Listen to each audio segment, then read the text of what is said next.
but really super happy to see everybody, and happy to see all of the attendees coming in for the festival. I also happen to be on the board at this time of Poetry Center San Jose, so I have been following all of the attendees of all of the events because I help with marketing and caesura there. So so we've been partners for many years now in presenting what was a previous program that kind of morphed into Well-Read as Works changed venues, and we're happy to continue to support. Right now, we just get to support a little bit financially what goes on with Well-Read, but happy to do that. And sad that we can't like serve you a wine. I'll fill mine up in a bit here, but get one at the bar. It's over whichever direction it is for you right now. But yeah, it's that way. All right. Yeah. So I just do want to say a little bit of what's going on with us. We've got some online programming. We have a really wonderful, serious show called For Mr. Floyd, Ms. Taylor, which is to commemorate the loss of lives in Black citizens of our nation to law enforcement and to vigilantes, and that's up right now. I'll put up a link to that in chat, but go to worksanjose.org in online exhibitions.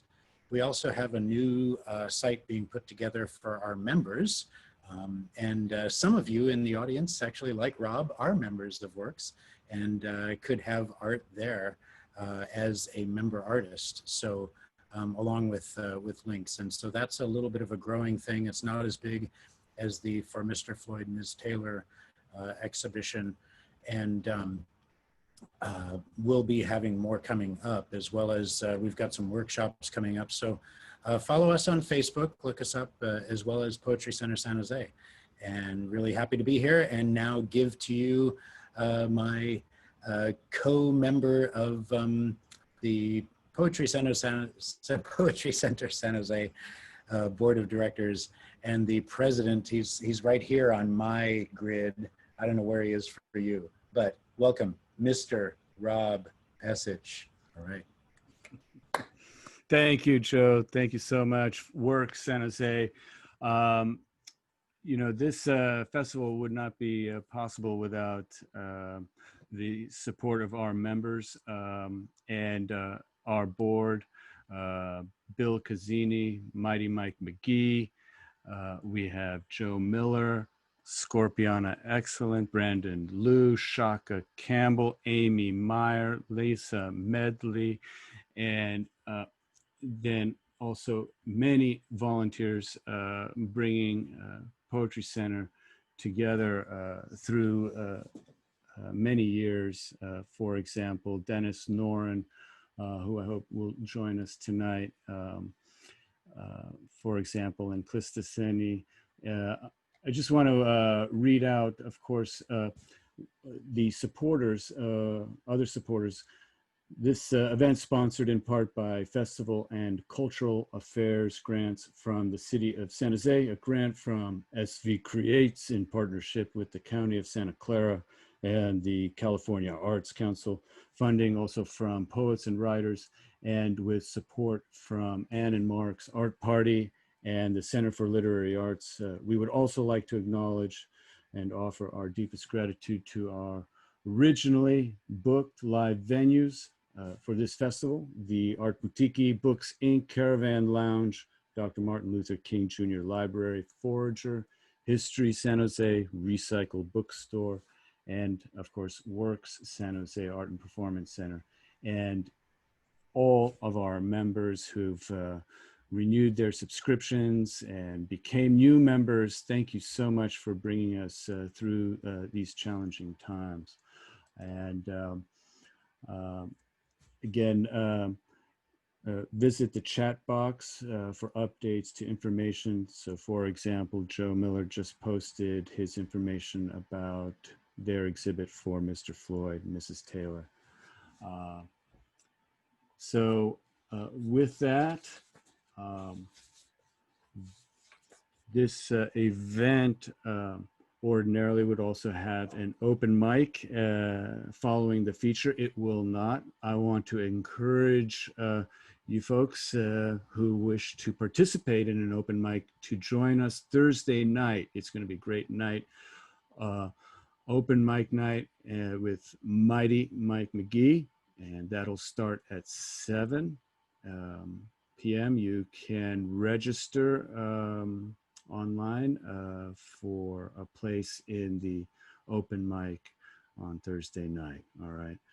And we still have spaces available for workshops with, for example, Dave Eisbach, Sabrina Benaim, Jessica Salgado, and Janice Sapigao. All have some remaining spaces in their workshop. Tomorrow night, as you know, Sabrina Benaim with Mighty Mike McGee hosting. And just a little reminder, this is recorded. So if you don't want to be part of the recording, then just simply, turn off your video camera and you'll be okay. All right. Now I'm going to introduce our first guest for the night, Michelle Lin, poet, community arts organizer, and author of A House Made of Water from Sibling Rivalry Press, 2017. As NorCal Regional Co-Chair for Kundiman and co-curator of Kearny Street Workshop's reading series, she creates loving spaces centering Asian Pacific American writers and writers of color. She works in fundraising at RYSE, a liberatory safe space created by and for youth of color.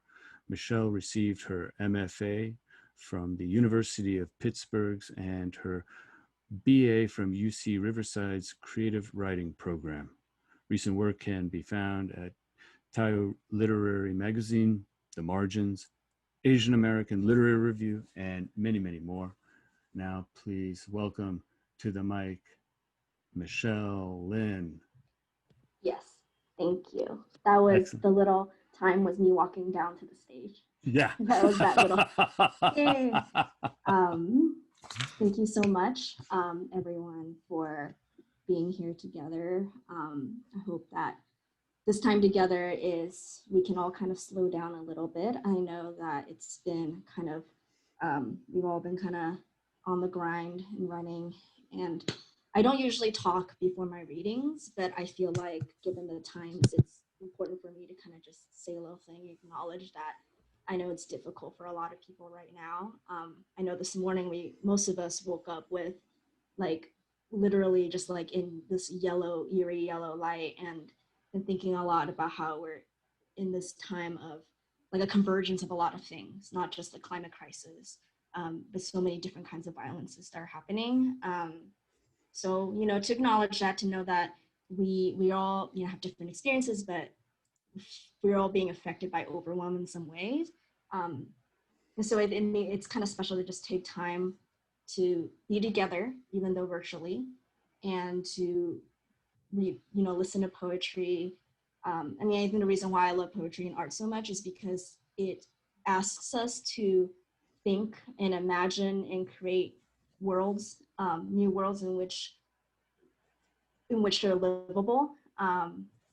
And yeah, I just want to acknowledge like all the people who are on the ground working right now, all the essential workers, everyone who's been organizing for against like state-sanctioned violence and to dismantle white supremacy. So just really want to acknowledge it's a very difficult time for a lot of people. So okay, so I'm going to read poems, and it's a mixture of like things I've written after this book was published, and then I'm going to read some stuff from the book as well. I think I wanted to start with this one.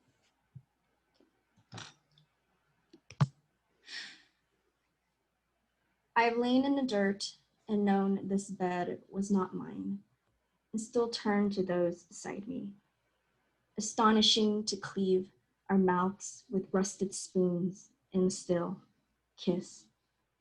But now and then, a pause, the blood brown utensil in hand, and I am looking at the curled down doll of my cheek that I've curved my sleeping body down beside as a lonely sort of comfort my parents both relied on.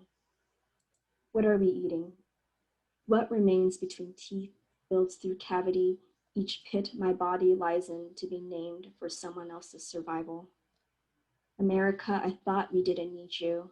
The thirsty dahlia, we refuse rose water, mouth left on the table between us in a room we did not enter.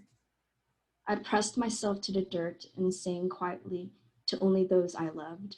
America, you light candles and bracken our structures down. America, we learn to breathe in the fire and the next and the next and the next. America, I thought rage would be enough to sustain us. I thought wonder, those who stretched themselves across the sand and refused this name and that, those who named themselves when you named them dead, was what we'd anoint the newest sun with. But again, you trigger another wick behind your back. I've lifted my head above the tracks and looked at the train. I made music with a spoon and had no words to sing. I have a crushed hollow stem, a table felled on one leg, the survival of some while others don't. America.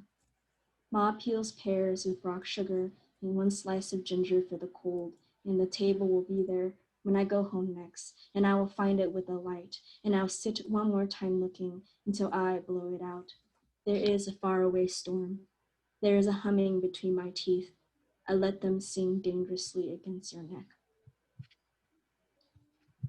So I think what's striking me as I read that one is I wrote that in 2016 and I feel like there's still so many things that I'm still sitting with and thinking through. I think it's been really difficult for me personally to kind of, I think being isolated is difficult in this time, feeling isolated and thinking about how we can still stay connected to each other, how we can keep kind of getting up after we've rested, you know, to just keep moving the work that's important. So just something. And then another newer one. Pull it up. Okay. So this is, I never learned how to apologize. Now I do what the child first does. I learn, even when not so gently and counting my mistakes. Just yesterday, a finch struck bright against my kitchen window. I forced it into a box for rest, but it flew away so quickly, not needing my touch. Or in 7th grade during a game of chicken, when I was tired at my friend who held me at arm's length and so struck her. Touch is a sticky thing, a dart of desire. I ran, bathed my lungs with deep water, tested the skin inside my elbows, my wrists. Each morning finished made my body heavier with birds. Part of my work is to remember her too, to tend to all of me, especially the silent ones who'd slip class to peruse the yards, filling her pockets with stones. My first crystals, though, I'm still not sure if I believe. What I believe is that I needed something to hold in my hands. By now, I know I'm no mother, at least not in the way most will need. It makes sense, this world I helped make, this close, warm one in which wolves descend from the hills hungry to drag pets out of yards. Wildness is just a reminder of teeth. My own dog would never pass as wild, but we still learn to exist together. Gentle, gentle, I praise as his mouth steadies my palm. I learned to stay with him because I have to start somewhere. The children inside me won't take my hand, but I still tell them to hold on. And a lot of times, like since I started writing poetry really young, it's been a place for me to also process a lot and to think about, to kind of chart my own mental health, you know, journey and healing. So my more recent poems have been like more about that too. Okay, I wanted to go to my book. So I think I'm still obsessed with family. This is like my first and only book, and it's so much about just like thinking through some of the things that went on in my family, and kind of the trauma and how I kind of process and continue to live with things. So yeah, it's sometimes hard to revisit this book, but I want to this time. So, in the house made of water, to spin, sleep, float at sea, let the waves take your body, a funeral procession, hands. To bottle nightmares, have a nosebleed in sleep, wake to spit the sap in the bathroom sink. To make a mother, leave a house plant in a room with no windows. To forget, bury the phone by the elm, cut the cord, listen. To storm, paint your mouth, bloom lips she gave you, the ones she'd color in smaller. For family, drag 3 dresses in a tub, hang them up, watch them fill with light. For family, flood an anthill, watch them hold children in their teeth to save from drowning. For family, cut your hair to curtain each mirror, you look only like yourself. I actually feel compelled to read. That reminds me of a newer one that I'm gonna read instead. I can find it. It's called Resurrection. So this is a newer one. It's called Resurrection, and I refer to a plant in it called, I think it's the Rose of Jericho, which is a desert plant. It's also known as a resurrection plant because in times of severe drought, it looks like it's dead. It kind of shrivels up into itself. But once it rains, and you can see like, when I was writing this, I was looking up YouTube videos of it where people would like take the plant, it looks dead, and they pour water on it, and it would just like come to life again. So I was thinking through that when I wrote this. So, resurrection. I would never be successful because of how much I loved the word love. What did I know of it? I wore flower dresses over jeans and Q-tipped my liner blue. I looked like my mother, except for my round nose, which she tapered down with a brush she's held since the 70s. I was sullen, unblushed, not as pretty as her, but I was better at makeup. When eyeliner elongated, I did too. When it was time to, my sad eyebrows returned. Unlike my mother, I knew when to move on. After all, there are only 3 types of burning. That's my space. After all, there are only 3 trends. Start over. When it was time to, my sad eyebrows returned. Unlike my mother, I knew when to move on. After all, there are only 3 trends we shuffle through until we die. Only 3 types of burning: heat, chill, poison, just different kinds of wintering. I stayed stylish no matter the season. I'm like not used to using Google Docs. It's like jumped 3 pages ahead. I stayed stylish no matter the season. When shit got hard, I pulled shirts off the bed and licked to find the clean. Forget sniffing. Salt was clear. Salt is what we poured to move the body on after we've slipped the brain, bandaged, and lured our gods into silt. Salt is what we threatened to lace wounds with when betrayed. Betrayal itself was a muddier sleep. Midnights when my friend and I practiced being beautiful because it was better than being bewildered. Her mother, a fitness guru with glowing calves, made me meatballs and thought me an excellent influence.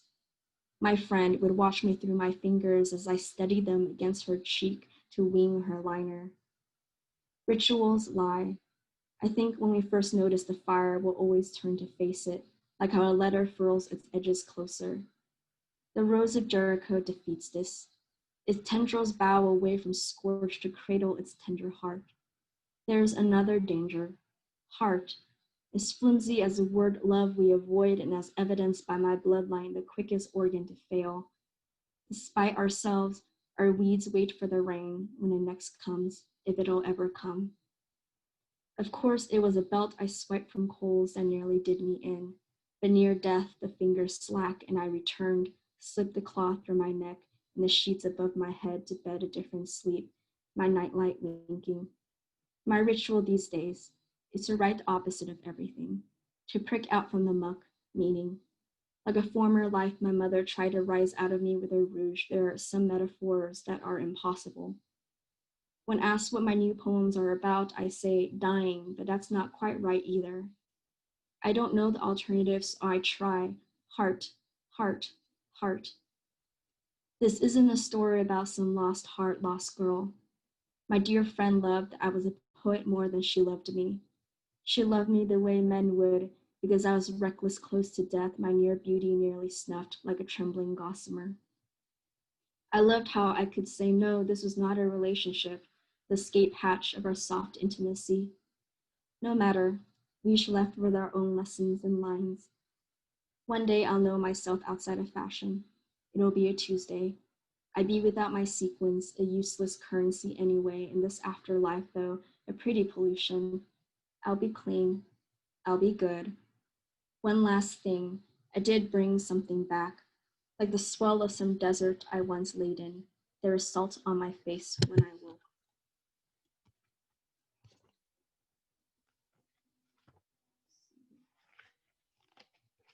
What do I want to read next here? Okay. So this is a Villanelle. There's a brief time when I was doing my MFA at Pittsburgh where I was learning about like forms. And it was really interesting to like kind of play within certain constraints because I think it would kind of surprise me with like when I was thinking closely to like fitting into form, it would surprise me with where I went instead. So this is a Villanelle. Because it is what mothers do, you unlocked doors for me to follow, though I wish I never had. You took baths only after dinner was through, all plates and forks cleaned and stowed, because it is what mothers do. And in that tub of water you drew, I was only 4 when you let me know, I wish I never had you. Because you took that ticket and flew to America full-bellied when told, because it is what mothers do. I hid sharp things when it was time to, brushed your hair with such control I wish I never had. You, your love of windows, skies, and brews. Mother, I am letting go, because it is what mothers do. I wish I never had you.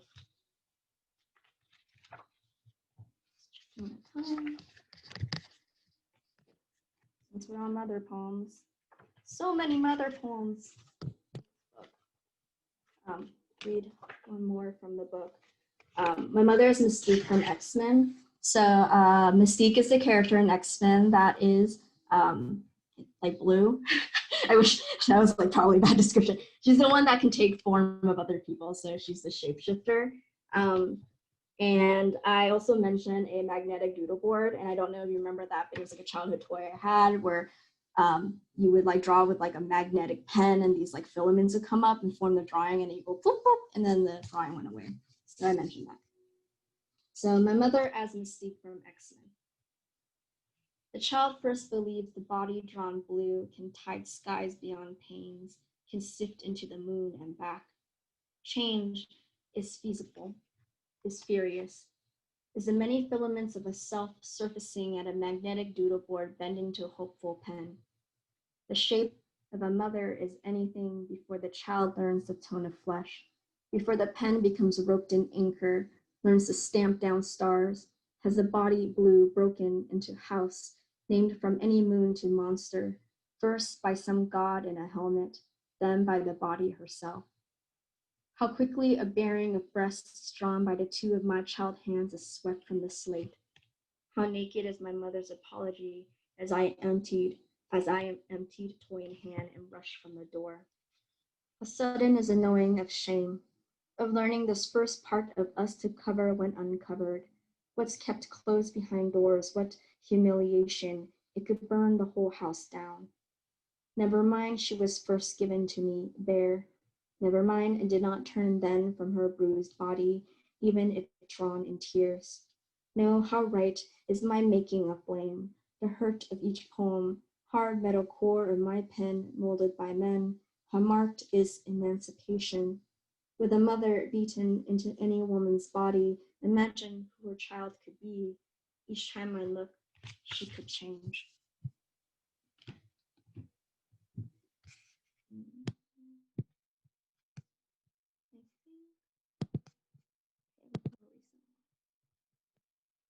This isn't a bod that I wrote.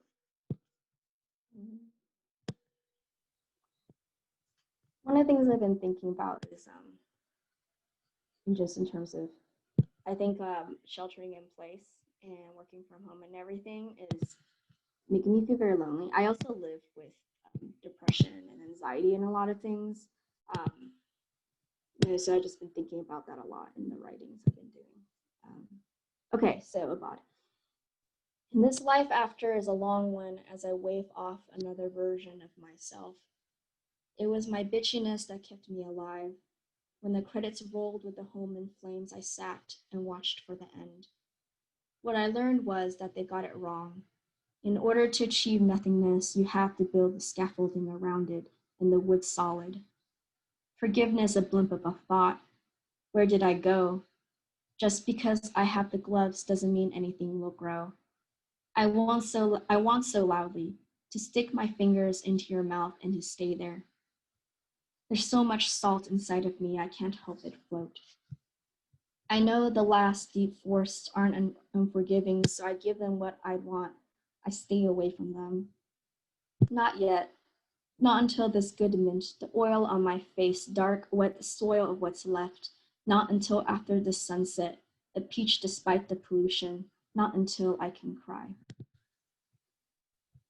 I wanted to end with this one. I wrote this one a while ago about just thinking about my friends and my loved ones. One of the things I miss most during this time is sharing a meal with loved ones.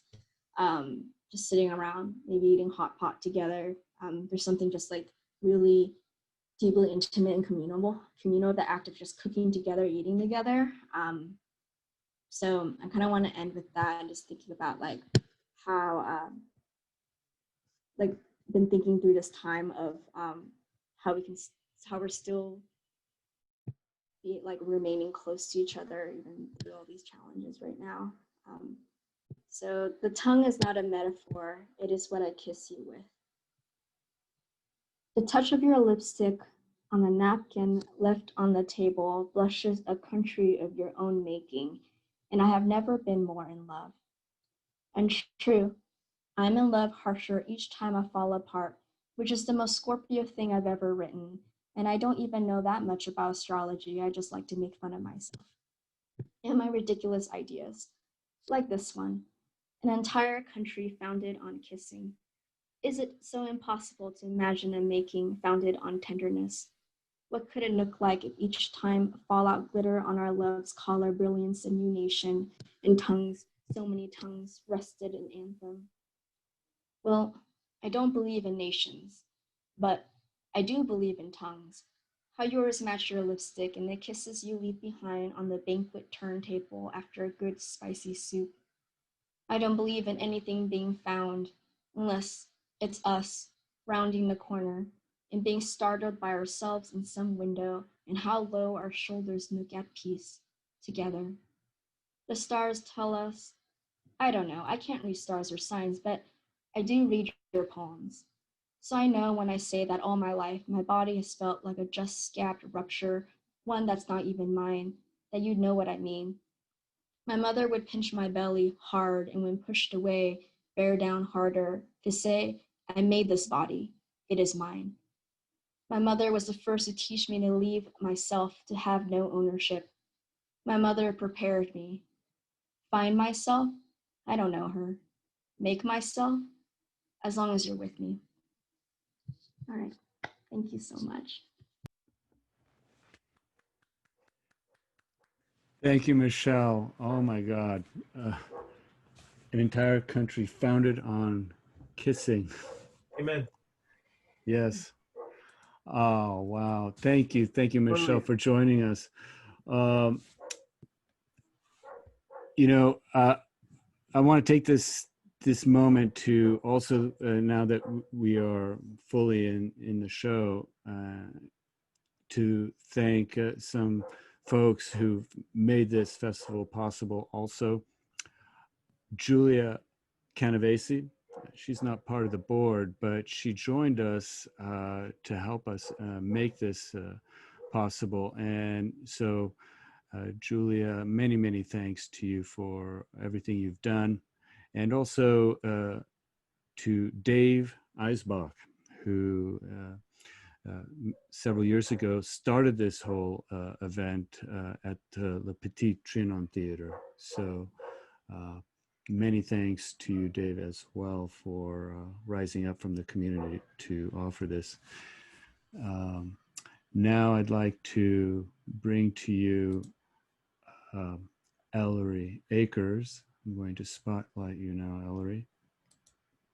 Ellery, thank you for joining us from up north, and hope that you and your community is doing okay, given the fires there. Ellery Akers is the author of 3 poetry books, most recently Swerve, Environmentalism, Feminism, and Resistance.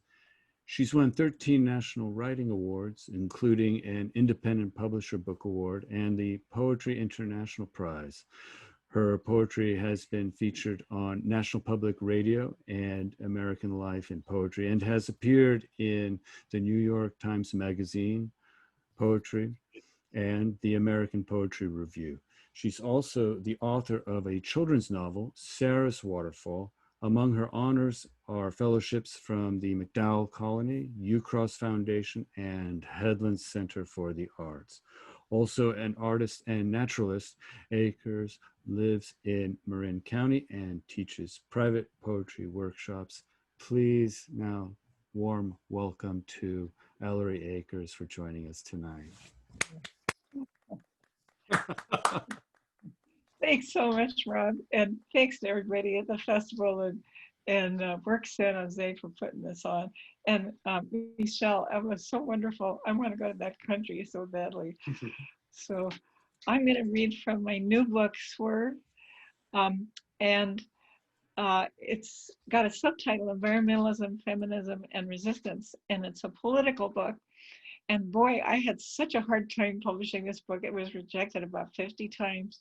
And finally, I saw this cartoon, and there was a brontosaurus, and it had a piece of paper in its hand. And over the cartoon, there was a caption that said, "The real reason that dinosaurs went extinct." And you can read the paper where the brontosaurus is looking at very unhappy, and it says, "Although your work has merit, unfortunately, we are unable to publish you at this time." So I read that. I thought, well, maybe there's some hope left. And shortly after that, I did get the book published.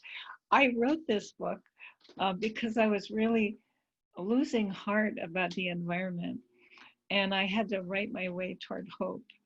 And we are in a dark time, and that is the truth. So I'm going to start with a sad poem that's in 3 sections, but I won't leave you with sad poems because I do think there are solutions. So this poem is called "Our Grief for the Earth is Hidden." 1, the diminished world. Most of the time, I don't want to know about it.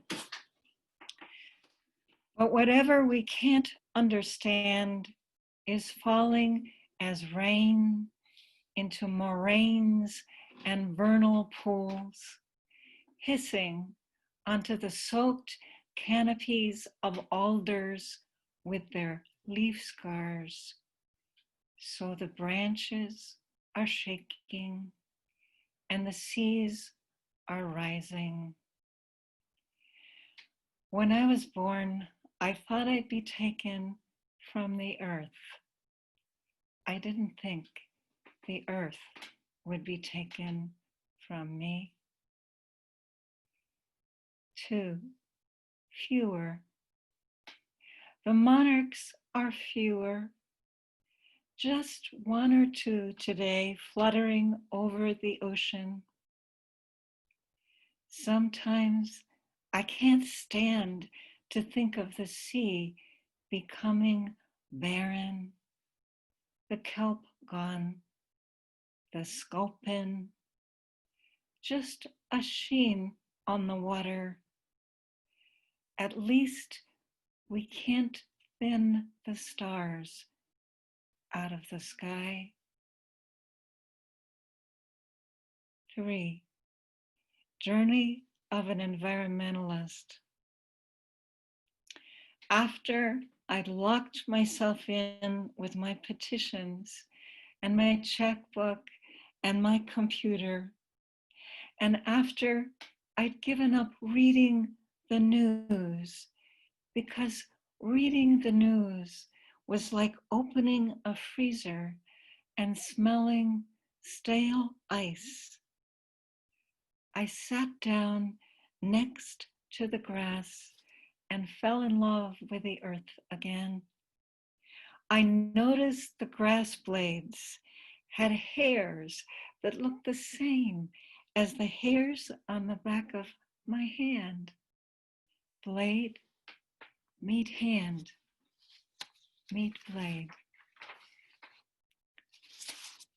So that's a poem about my grief for the earth. But the next poem is about my love for the earth and what the earth can do for us. And it's called What Nature Teaches Us. That it slows you down so you can hear the stream as it pours.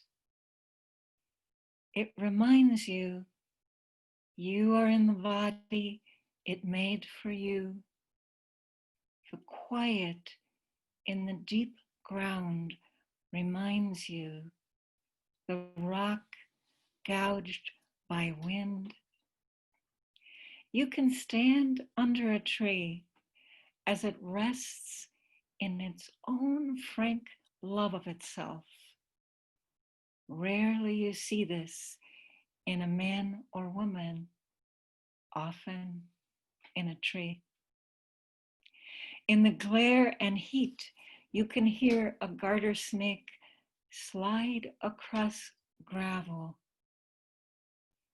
Your body likes to sit and watch the day moon, and you're surrounded by chlorophyll as it binds the sun in the leaves.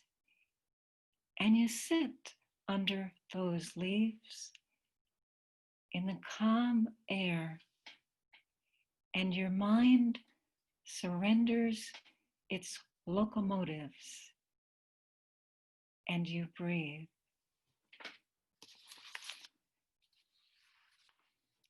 So I think we do live in a discouraging time, and sometimes I feel discouraged when I think about business as usual going on, and nobody seemed to be taking care of climate change. And so I wrote a poem about business as usual, and it's about a place I've only been to once, and I'm never going back. It's called Costco.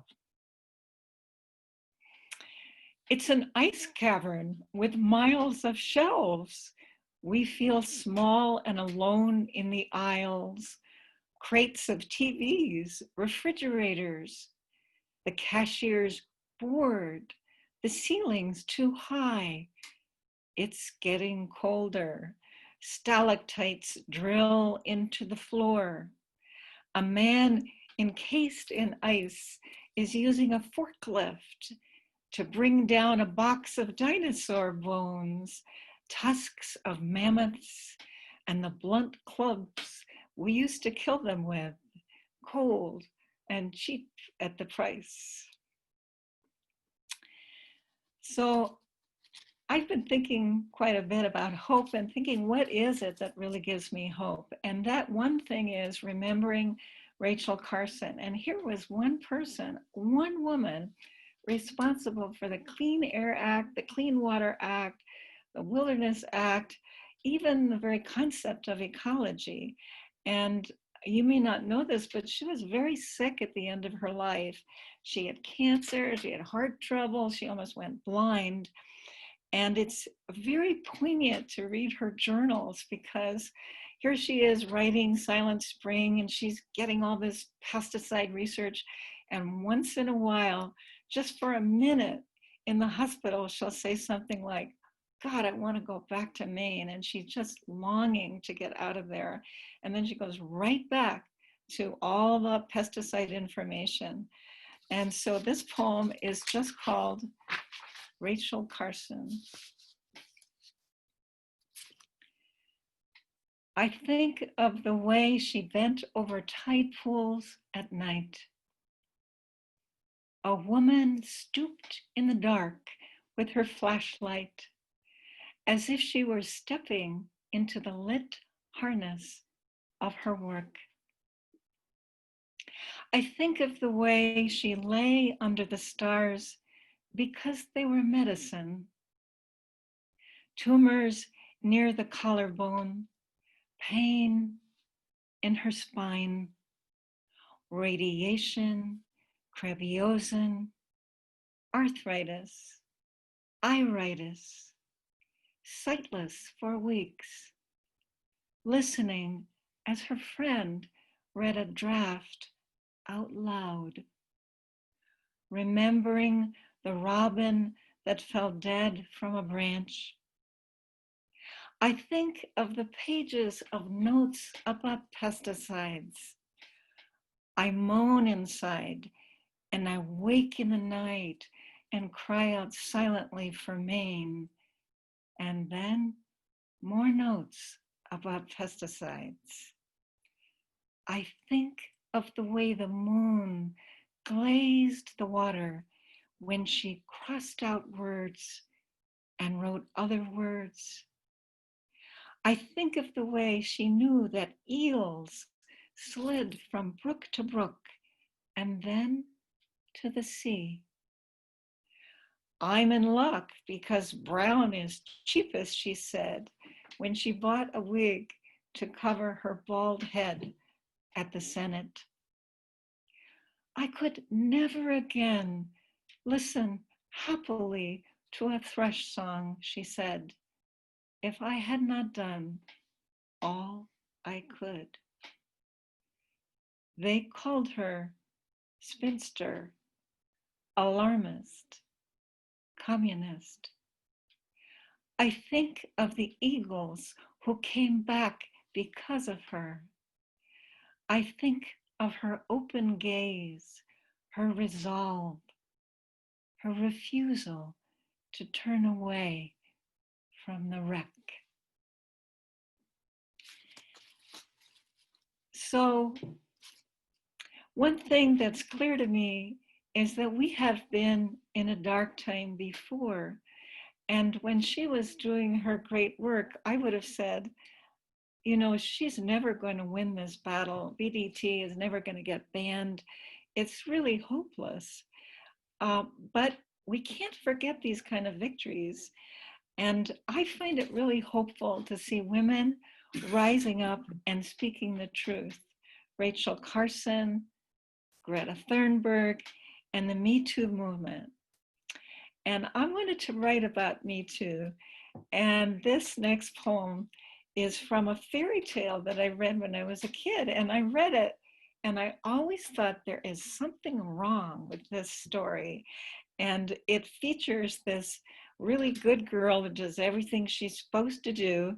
And she goes to a pool and this troll rises up out of the water and asks her to comb his hair. And she says yes, because she's a good girl, right? And so gold coins fall out of her mouth. And then the bad girl comes to the pool and the troll comes up and she says, no, I'm not gonna comb your hair. And so as a penalty, toads come out of her mouth. So I thought, I have to write about this. So it's called Me Too, Women in Touch with Their Anger. She comes to the pool where the head floats up and wants to be combed. Comb me, he says. But she is the bad girl this time. Comb yourself, she says, and cracks the pitcher over his head. Bits of snail shell, marsh muck, silt. And will she go home and find, as a punishment, fish gasping in her bed? Or will she have to run into the woods, sent out in her shoes of paper to find strawberries in the snow? Or will it be toads this time, whenever she opens her mouth? It is toads. But think of that good girl and her fate, the clatter of metal every time she speaks. On her wedding night, coins clink on her pillow. The gold falls into her arms and wakes her. It's cold. Her husband follows her from room to room, ready to catch what falls. Small talk, love talk. In the alleys, on the cobbles, people introduce themselves. It would be impolite to refuse. She shakes hands, says her name. They wait for her to leave. They stoop. They open their purses. No. Better to be the other one, the dark-haired one, toads falling out of her mouth. But at least this time, she is not alone. She has come to love them, the ugly toads, the venomous toads, the ones she has been hiding. They comfort her. They sing. They are alive.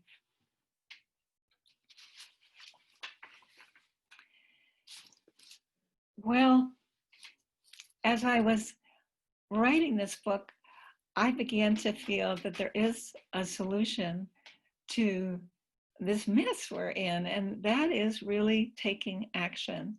And for me this year, it's getting out the vote and voting. And one way to really look at the climate crisis is to think, oh my God, we've only got 8 years, we're toast, this is awful. But another way to look at it is we have 8 years and we can make a real difference with our lives. And activists have won a lot of battles. I mean, you think of Standing Rock, this was never gonna work, right? But it worked. And they have stopped fracking, all this drilling in Vermont and Maryland. Lawyers have stood at airports and helped immigrants. Army veterans have apologized to the Sioux. And so this next poem is about those activists, and it has an epigraph from Ursula Le Guin, and I love this quote from her. We live in capitalism. Its power seems inescapable. So did the divine right of kings. Any human power can be resisted and changed by human beings. So this poem is called Taking Action. It's good to act, to lean into the body of the world, to know lawyers sit at airports with signs saying, we can help, written in Farsi. It's good to stop machines, giant needles that drill into the earth, because what they are stitching is the end. To see soldiers who wear camouflage, shirts and pants that look like leaves and bark, kneel in front of the Sioux and say they're sorry for what's been taken, even the language for leaves and bark. It's good to signal to the others who are shocked, to know we're not alone in shock, that when we drive past a house, we know someone is sitting in a chair in front of a TV, shocked. But the men who want to make us afraid are afraid. And my time on earth is a huge breath. I can blow that breath into the world.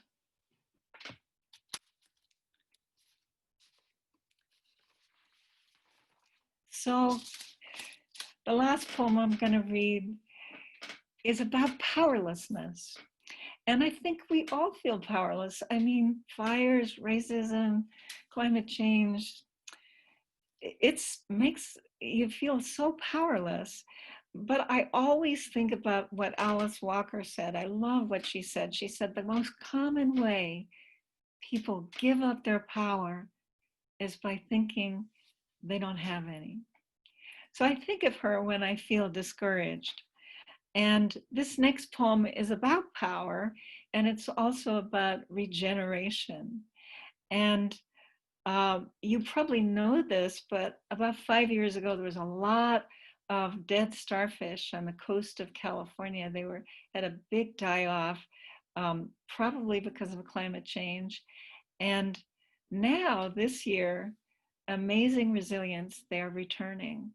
And I even talked to, I've been in the middle of these fires. I talked to a fire ecologist, and she said, you know, it's such a terrible thing, but if we leave those forests alone and don't cut the trees down, there's an amazing regeneration in the forest that happens, and birds come back that haven't been seen for years and years. So this poem is called "We Have the Power to Pull Back from the Brink." And so I stand here and call power. I stand here and call water. I call creeks, lakes, pools, sinkholes, tide pools with turban snails and starfish, the ones that have come back to the West Coast, climbing over rocks on white tube feet, resilient as nature can be resilient. I call shin bones of water skinning down into sluice boxes, brackish water, sulfur smelling water, sludge, rain in rain barrels, clear water spilling over dams, and clear water that has never been dammed. I confront the brink, even though I'm part of the brink. I call snow geese sifting onto the rice fields, honking, white-fronted geese, brant. I call the shapes of leaves spatulate, cordate, pinnate, lanceolate. I call the hole in the ozone pollen, luciferin, chitin. I call rare plants and animals coming back because of the fire. Fishers, black-backed woodpeckers, globe mallows, morels. I call fire. And fire answers with its flaming mouth and strange whining pronunciation as it clears the underbrush. And the hole in the ozone answers that it is closing. And the leaves answer. A 12-year-old boy planted 1 million trees. And luciferin blinks on and off and illuminates what has been buried so long under tons of dark water.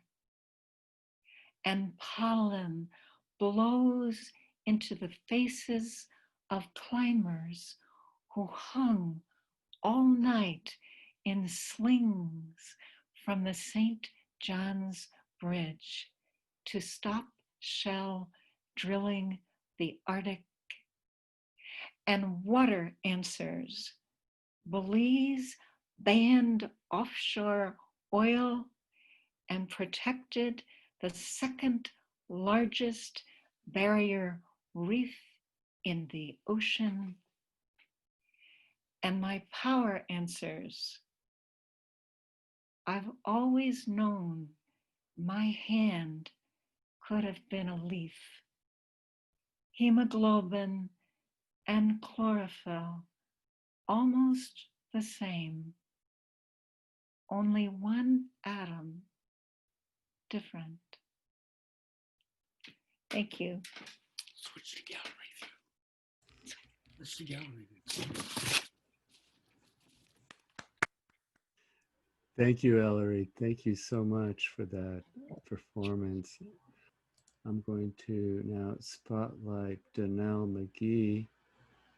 Want to send a shout out and thank you to our founder of Poetry Center San Jose, Nils Peterson, now in Seattle, Washington, and sending him thanks for bringing this organization into existence more than 40 years ago. Thank you, Ellery. And now for Donnelle. Donnelle McGee is the author of Ghost Man, a novel, Sibling Rivalry Press, Shine, a novella, Sibling Rivalry Press again, and Naked, a collection of poetry, unbound content. He earned his MFA from Goddard College. He is a faculty member here at Mission College in Santa Clara.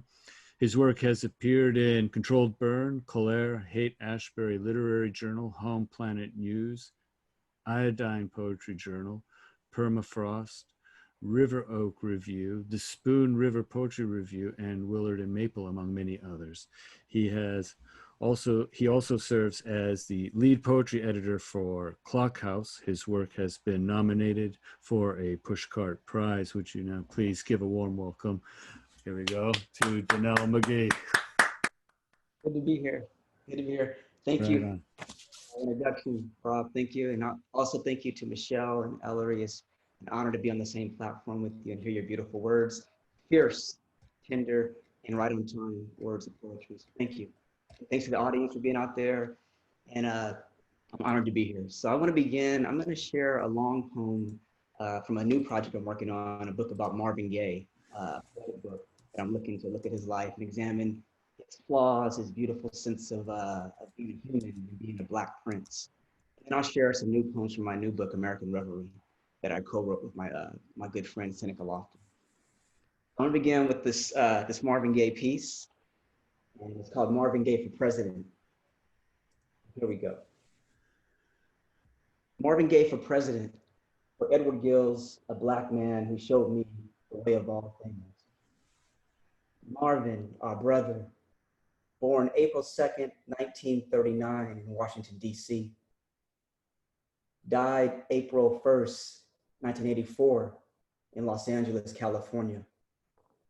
Like us, beautiful and complicated, Marvin, fragile and strong, vices all in all of us if we are real.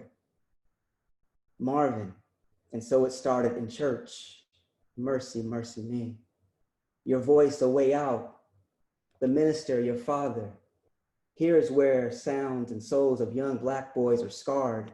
Belts on tender backs, legs, the body taken. But we rarely talk about that. Father, Marvin Gaye Sr., there you were, juxtaposed, minister, father.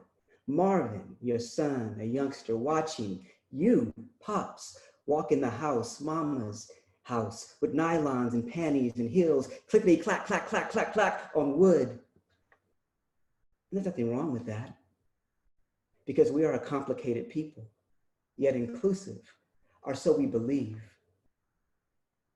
But there in that moment, Marvin saying, Father, talk to me, Father. but nah. See you later, Father. To Detroit, the Miracles, Motown, and on. Brother Marvin, you becoming the prince, our prince. Duets with Ross and others. But then there was Tammy Terrell. Tammy, something like this, your spirit, her spirit, because every poem is a love poem, and every song is a love song. And every poem is political, and every song is political. You and Tammy Terrell in tune with one another, yet on the pull-in, on the closer pull-in, our beautiful, love smile people find ourselves in the melody. Something like, ain't no mountain high enough. Our soulful prince, you were what we needed. Yet on the fall, Tammy Terrell, a brain tumor, operations after operations, no recovery.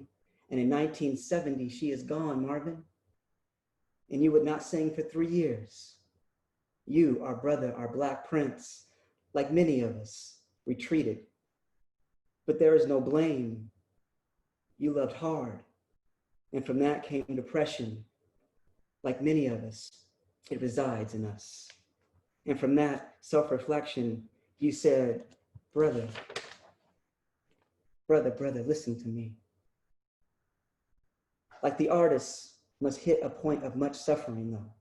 Tammy's death, letters coming from your brother in Vietnam, your reflections on the ecology, the inner city, our people, going in circles, many of us, Marvin.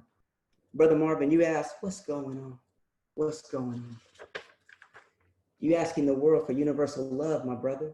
What's going on, you said, what's going on? You telling us, you know, we got to find a way to bring some love in here today. What you say, Marvin? Talk to me so you can see, oh, what's going on? What's going on? You are Prince, the pulse of our people, and Berry Gordy, bless the brother, thought you were moving from pop star to social thinker was too political, but you said, nah, Berry. You told him, nah, you record what's going on or I'm done with Motown. And there it was. Songs of protest, songs that bite the soul. We can't look away, Marvin. Yeah, we see you. Even today, and on the look back, Tommy Smith, John Carlos, Peter Norman, Colin Kaepernick, Donny Hathaway. We hear you, we see you. Them voices, Nina Simone. Marvin, you are Black Prince, telling us to buck the status quo. Oh, Marvin, our Prince, showing us what your words, images, our people like this, our struggles. Of police brutality, them inner city blues, ain't no looking away. Some of us have been there, them inner city blues. What you say, Marvin? Make you wanna holler, throw up both your hands? And Marvin, you say, hey, don't let him sweat you, babe. And we know, I know, Marvin, I've been there, a troubled man. Our people, many of us been there at the edge of addiction. Those forms, PCP, cocaine, that hindered us. We come up hard, Marvin, but we're gonna keep moving through. Marvin say, I come up hard. Had to win and start all over again. I come up hard, but that's okay, because troubled man don't get in my way. We love hard, Marvin, our people, and so we say, I could love harder, Marvin, though. I could, we could. You put that mirror on us, Marvin, and it don't matter about perfection. All we got is story, the narrative. See, the healing is in the falling, in the embrace.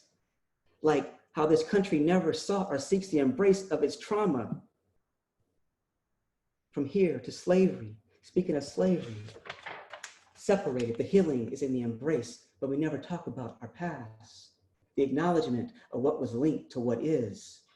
Oh, Marvin Gaye, what did you find in Belgium? Because that's where you found your embrace, your sobriety, a reset later, back to the States, where in '82, you sung about sexual healing, something many of us need, yet we don't talk about that either. But you did, Marvin. You the only man who could make the national anthem sound sexy. Marvin, Marvin, Marvin. Take us with you where you lose yourself in the songs of protest, ecology, inner city blues, unite souls, not death. But oh, your father, oh, my father, you said we don't need to escalate. You defending your mother and putting hands on your father, a gun under a pillow, a shot fired, down you went, a walk over closer, a second shot fired by your father. And there it is, your father, the minister, taking your life, the life he helped give you. Oh, Father, we don't have to escalate. Marvin, you the poet wrote, we don't need to escalate years before. But brother, I go to your words daily, all the time, like many of us do. You still our prince. Ain't we all got our flaws, Marvin? Marvin, tell him why we say Marvin Gaye for president. Tell him what's going on. Our prince, Marvin Gaye. Thank you. So, thank you for hearing that. Marvin Gaye, that's gotta try to capture his spirit in the room, and he's a beautiful soul, and I know a lot of you know who he is and you've heard his music, so I just want to begin the reading with his words. I'm gonna shift to American Reverie. This is my latest book. It's a call and response book that came out with the beautiful poet Seneca Lofton, who's based in Virginia. And we wrote this over 3 years. I wrote this book 3 years ago, and a lot of the poems in here are really talking about what's going on now with police brutality, what it means to be African-American, what it means to be a poet of protest. So I'm gonna read some of these to you, and then we'll move from there. So I'll begin with the first poem in the book, and to give you a little background, this was a call and response. So Seneca wrote a poem, I would respond to his poem, and then we kept the journey going that way. So I'll read this poem, Do What You Gotta Do, Words to Mother. A lot of my poems are confessional in the school of Sylvia Plath, and this is called Do What You Gotta Do, after Nina Simone, Words to My Mother, there Denise McGee. Mother, mother, where are you at? You ain't nowhere near here. They told me you like Nina Simone singing, do what you gotta do. Moving still in the house, waiting for the battle ram, knocked down of the crack holding you up. Fade to black with whiffed into cranium. It's all right, ma, because you taught me to love the riff of Jimmy. It's all right, ma, because Jimmy takes body to places like Villanova Junction.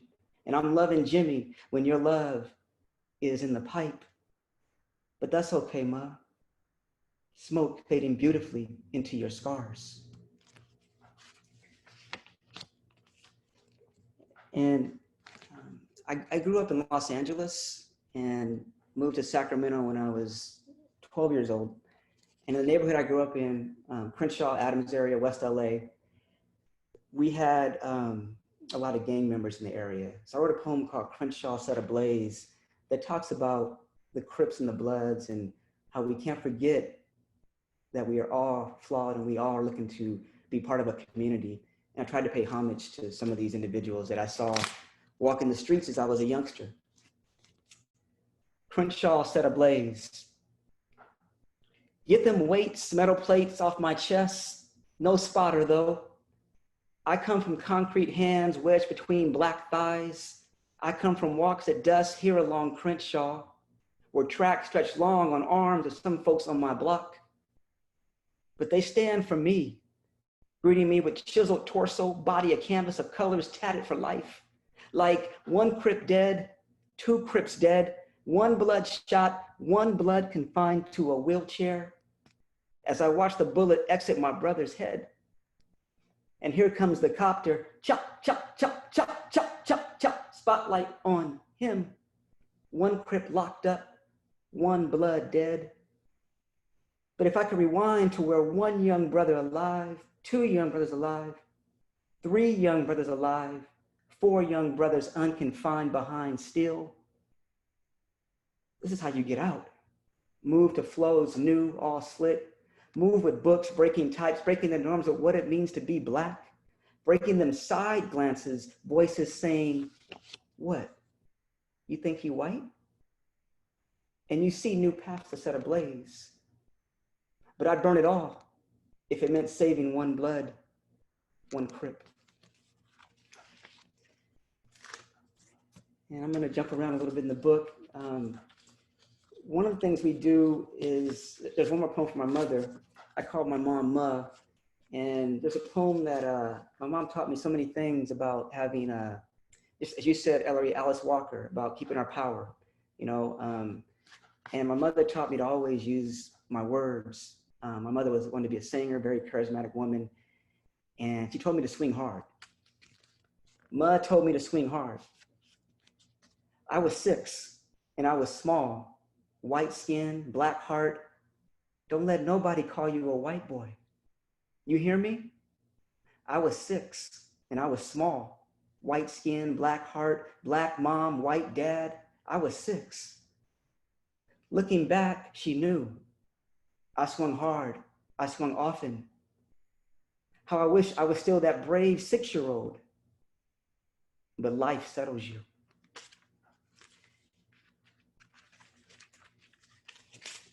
And then there's a poem. I don't know if anyone knows, during the Vietnam War, a lot of the monks would sacrifice themselves. They were Buddhists, and they would burn themselves alive in the streets of Saigon. And I wrote a poem. I saw this famous photo that is, you probably maybe seen also, Thich Quang Duc. And I remember seeing this photo and just being mesmerized and doing some research and sitting down and trying to understand how a person could have that kind of courage to sacrifice the body for their beliefs. Thich Quang Duc. My brother, your words bring the image of the soul who burned himself to death in Saigon. Brother saying no to a government that shook to eliminate those like him, an act of defiance against an unjust government in 1963. When we talk protests, death is the ultimate thrust. Thich Quang Duc, brother Buddhists, and those with him in struggle said enough. I don't have that kind of courage. If I'm real about it, I blew up my marriage, and I clash today on how to be with a woman. How does one be both black and white? Not a question. I live this. I don't know how to be an ex-addict. If I'm honest, I'm so fragile I scare myself. Yet, watching this monk lose himself in flames, there are tears. I am tired of drowning. And then just a couple of more. This next piece, there's a beautiful book out by Jericho Brown, The New Testament, which is really a powerful collection of poetry. And this is for Jericho Brown, New Testament. All of it there, all of it. Our voices and words on beams of funk, bright light, Clinton, George Clinton. I hope you feel it in the words, in the P-funk, slices upside the head. Go back and really hear Aretha Franklin, Roberta Flack, Nina Simone. Then go read Jericho Brown's The New Testament. All of it there, all of it. And then I have 2 more that I want to share with you. We know about George Floyd, we know Eric Garner, we know Jacob Blake. You know, as Michelle said, we live in these volatile times, from COVID to also Ellery, the environment, to people being shot in the back 7 times, you know, and people being choked to death or leaned on. And it's just, this book was really trying to get at that and what's going on in our society, this American daydream. How can we change? So this is a poem that, I'll pull this up for you.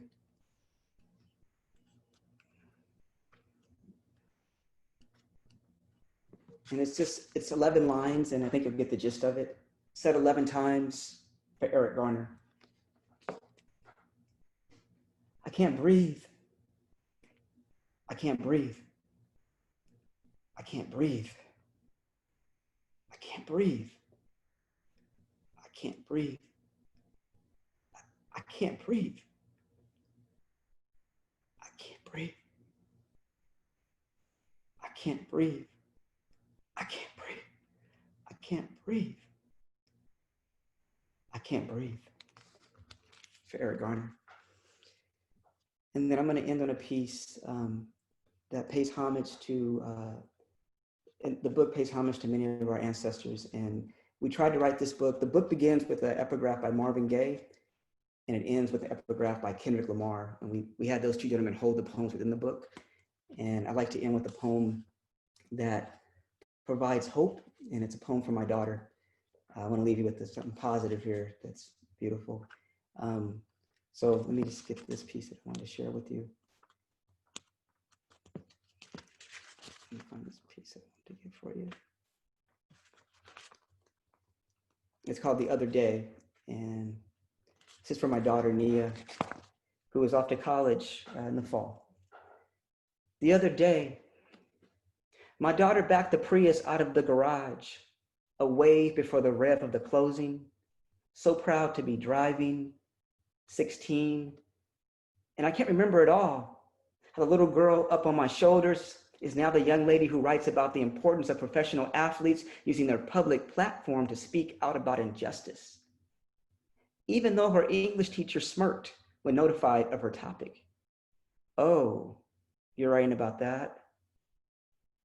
Turlock is not the most progressive part of California. But the other day, my daughter, Mexican, Peruvian, African-American, and Jewish, backed the Prius out of the garage, a wave before the rev of the closing, her spirit free. Thanks, everyone. Appreciate the time. Thank you. Thank you, Donnelle. Thank you so much for your words, your heart. Thank you. Thank you. I want to bring this time now to the audience. If you have questions for our artists, Michelle or Ellery or Donnelle, you can raise a hand or you can bring it to the chat box. Can I jump in there, Rob? Sure. If you don't know where, you can raise your hand. If you just click open your participants window pane, and then there should be an option for you to raise your hand within that. Just go ahead and raise your hand, and then we'll call on you if you have a question. It'll bring your name up to the top of the list. And then we can call on you if you have a question for any of the poets that you've heard this evening. I am, and to use an old phrase, flabbergasted by everything I've heard and just like calmly winded. That was incredible.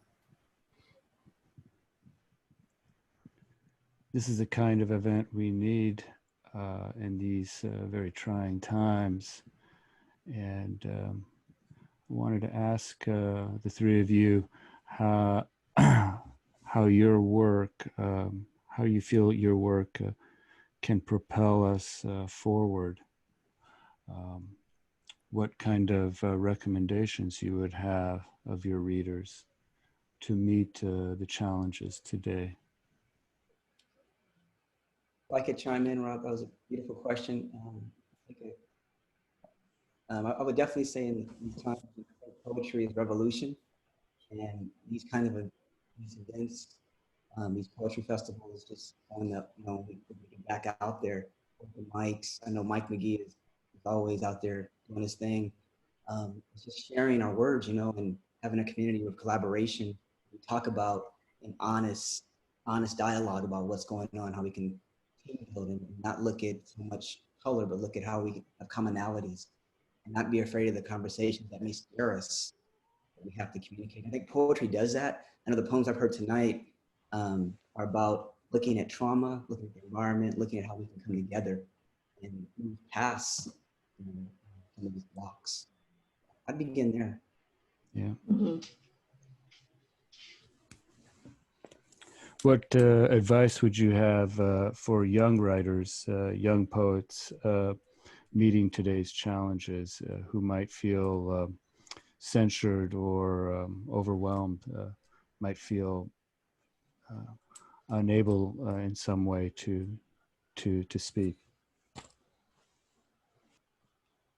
Well, I feel poets have always told the truth, and that's why poetry is hard and not loved by the government often.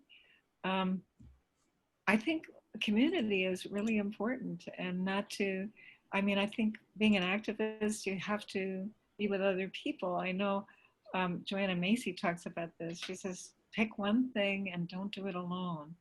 And poetry is such a important way to carry the soul of the culture, which really needs us to carry the soul, I think.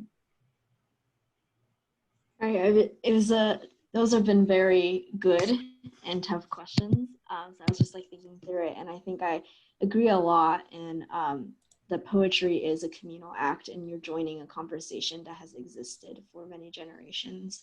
And so just, you're not alone in that. And it's funny because it's like, when I think about young people, I mean, like some of the people I am most inspired by and look to are just like a lot of the young and powerful activists are doing work right now. And so it's interesting because I feel like I'm looking to them in a way as well. I think specifically to maybe younger poets, I think might have been the question too, is just to give your permission to dream, even when people feels like say it doesn't make sense or is impossible. Because I feel like a lot of times as you grow older and are like navigating the systems we live in, we start to like get boxed into thinking like what can and cannot be done. And that's like in life, but that's also in writing. And I said at the beginning, like what I care about in art is the ability to imagine complete new systems so people can live. So I could chime in real fast. There's a young poet here, Carson Sondel, who is a former student. And I know Carson is not afraid to share his truth out there. And I want to acknowledge these younger poets, you know, particularly Carson, not being afraid to rock the boat and to tackle the status quo. And we have to do that. So I just want to mention Carson out there for being here. Mighty Mike, you had a question. Yes, and I noticed that Dave Eisbach also has a question, and I would also like to double down on Donnell's call out of Carson Sandel, because that dude is the jam. My question for all three of you is simple, but can you think of a time in your own life, and maybe just speak on it a little bit, a time in your own life where a poem was the answer? Yeah, it comes right to me. I was in New York. I was depressed. I was a young person. I hated my job. And I read this poem by Stephen Spender called, I Think Continually of Those Who Are Truly Great. And it incredibly moved me and got me to writing. And I even wrote him and he wrote back, which was amazing. I was just a young person, you know, but he really, he's a wonderful poet. There's a beautiful poet, Sonia Sanchez, Mike, wrote a book called Shake Loose My Skin. It was the whole book. The poem, it allowed me to be free on the page and not censor myself and to be vulnerable, because you can't write poetry if you're gonna like hold back. And Sonia Sanchez, I saw her at one of the AWP conferences and had a chance to talk to her and meet her. And she said, young man, you have to just write. And not so Shake Loose My Skin, her book just changed my life. Mm-hmm. I think for me, I'm having trouble picking one moment, and I feel like it might be because like I've come across poems I'm not moved by the fact they're like an answer, but that they were answering, or like a process, or like a project in which to answer something. But like, I don't know, I'm a fan of like not like poems that don't, when you read it, it's like it's solved something, because I feel like in life that's not really it, but it's like we're working together to, I don't know, I'm kind of like floundering a little bit now, but it's something about the act of answering or making together. And I'm just thinking about, I think there's so many poems, but right now I'm thinking a lot about like, I'm trying to think of poems that I felt like were giving me permission to do something. And then like, I think I'm thinking about like Chen Chen's book, When I Grow Up, I Want to Be a List of Further Possibilities. And I feel like why that book is coming to my mind is it gave me permission to also be silly and funny. I feel like there were moments, of course, that were heavier. And I'm just thinking about me and my writing, how it can be really heavy because of things that I'm like working through. But permission, like I still laugh. Like even though my poems might be depressing a lot of times, but like I still laugh, I still hope and dream and have joy and like, yeah. So I'm just thinking about poems that gave me permission. Yeah. I also want to say one more thing in that I was very lucky. I studied with William Stafford briefly, and his whole thing is, lower your standards and write badly. And I got from him as a very young person, it's quantity that matters, not quality. You just have to keep writing. Yeah. Dave Eisbach, you have a question. Yeah, I was just curious how important is reading other poets in your lives? And that can go to all three of you. Mm-hmm. Super important. Definitely. You might throw in then a favorite. Wow, favorite. Well, Get a restaurant. I know for me, I mean, I go to Sylvia Plath, the Bell Jar. I go to Ariel. Those are my go-tos. I keep like close by. Contemporary poets like Patrick Lazow, Terrence Hayes, Ross Gay, who are doing some things. Jericho Brown. When I look at I'm always reading because I think there we find language, we find rhythm, we find tone, and like you said, Ellery and Michelle, it's a community. We're all connected. So it's this big poetry group. So we have to read other poems, other poets, to move us along in the process. So yeah, great question, David. Great. Mm-hmm.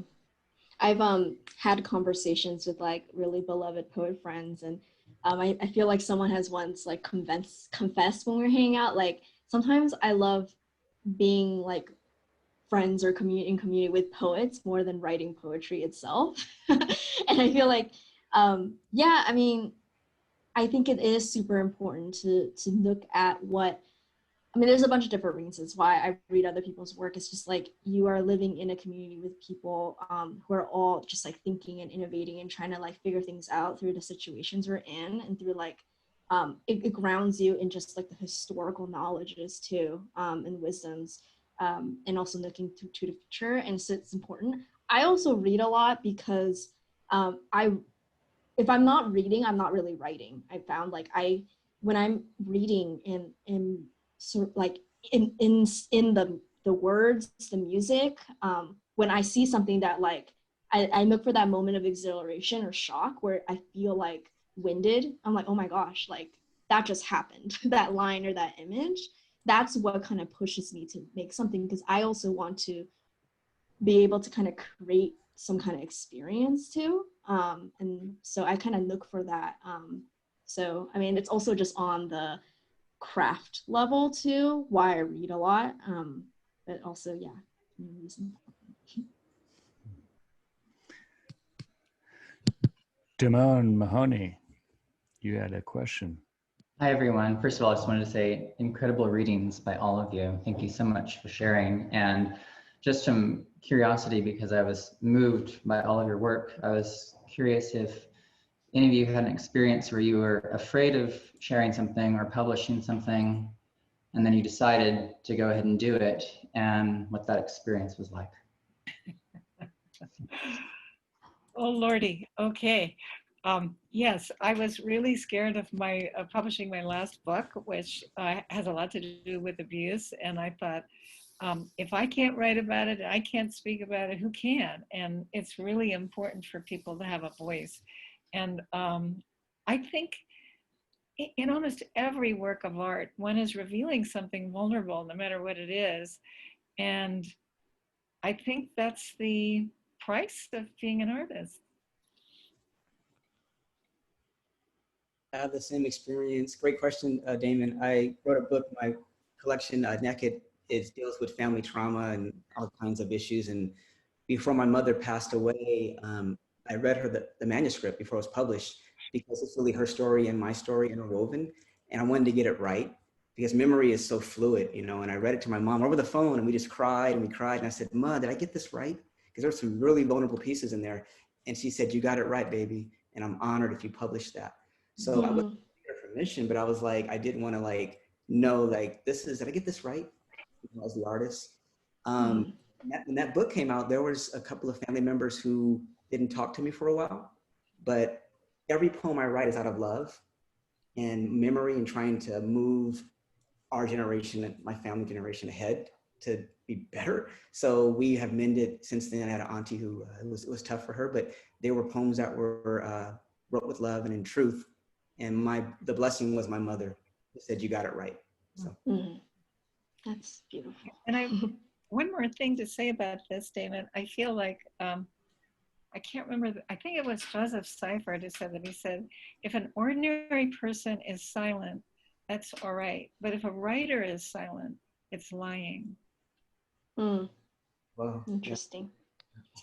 Yeah, I mean, my book, A House Made of Water, is a lot about just like what gets silenced in my family and a lot of the trauma that happens under patriarchy. And also like sexual violence and things that have happened. So like, I was incredibly nervous about putting this out in the world. I wasn't really thinking about it when I was putting it together. And then I started sending it out. And then, you know, when it became a real thing, it was something I was thinking about. And for me, I had to think about, well, why was I putting this out in the world? And I think there's a bunch of reasons. Like one is I care a lot about people who might come across my work and feel seen in it and give them, you know, like some kind of like a reason to push forward and survive a little longer. I also felt like when I look at this first book I have, it's a document of my survival, not just like the content, but I came to poetry as an act of survival and found community through it. And to not put work out because I'm afraid to not like honor that documenting of my living doesn't feel right either, you know? Like, so yeah, I think that was how I was thinking through it too. Anyone else with questions for our guest tonight? Brandon. Hi there. I wanted to ask, has the current situation of being primarily at home influenced all of your writing somehow in one way or another? I feel like, I mean, it has, but so I've actually been doing a lot of visual work too. And I've been thinking a lot about why I'm moving to other genres of art in addition to writing. And it feels like I haven't lived yet in a time like this, you know? And so I think I needed new tools to process and to think and to make. And so I've been doing a lot of collaging. I've been doing, I just recently bought a ton of like resin. I've like never worked with it before, but I'm like basically pushing myself to do things I've never done before. And I'm also going to take a creative nonfiction class for the first time. And so I'm just thinking about, I think I'm taking this moment to just be like, it feels so uncertain and overwhelmed. And I feel stuck, but I don't want to be stuck. Like I feel really paralyzed by my anger and grief and fear, and I don't want to be like that. And so if I'm being compelled to move in a different way, I'm just gonna go there. So I'm just thinking about that. Just like, I know there are poets who work with different mediums and work in different kind of forms, but I'm thinking of like, what are the stories and the things that will come out if I just don't question it, just go there. Yeah.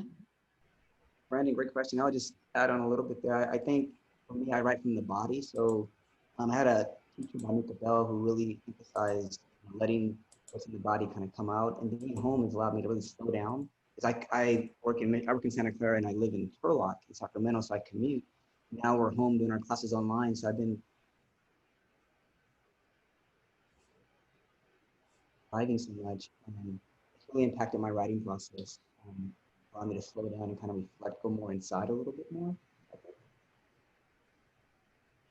I feel like I'm an introvert anyway, and so that's okay. But I really miss my friends and my portrait community. I also feel like Michelle, I have been doing more art. I'm also an artist, and that feels somehow better right now.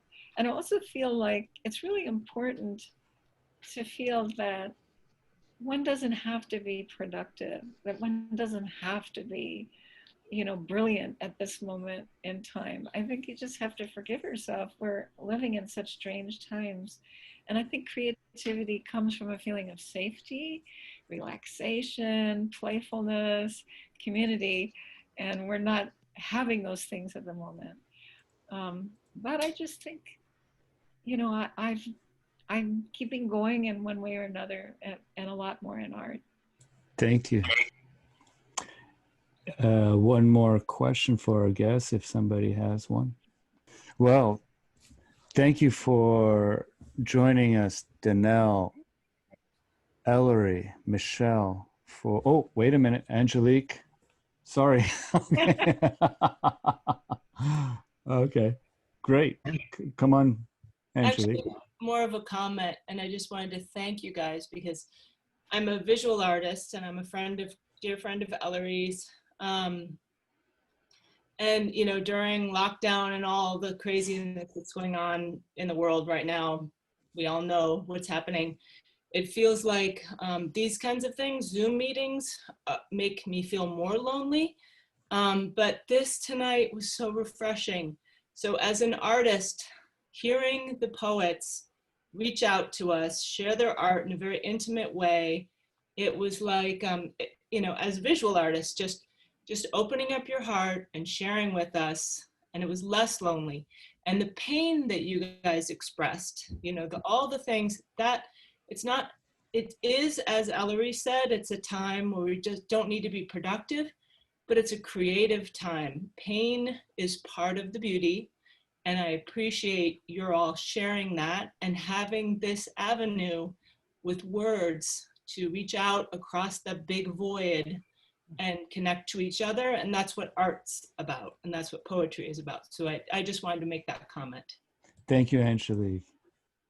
And once again, thank you so much, Donnelle McGee, Ellery Akers, Michelle Lin, for your love, your heart, your soul tonight, sharing with us and with all of our members and the community.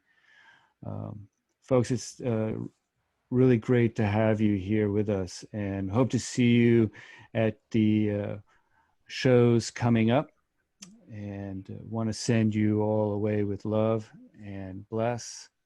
And thank you again for joining us.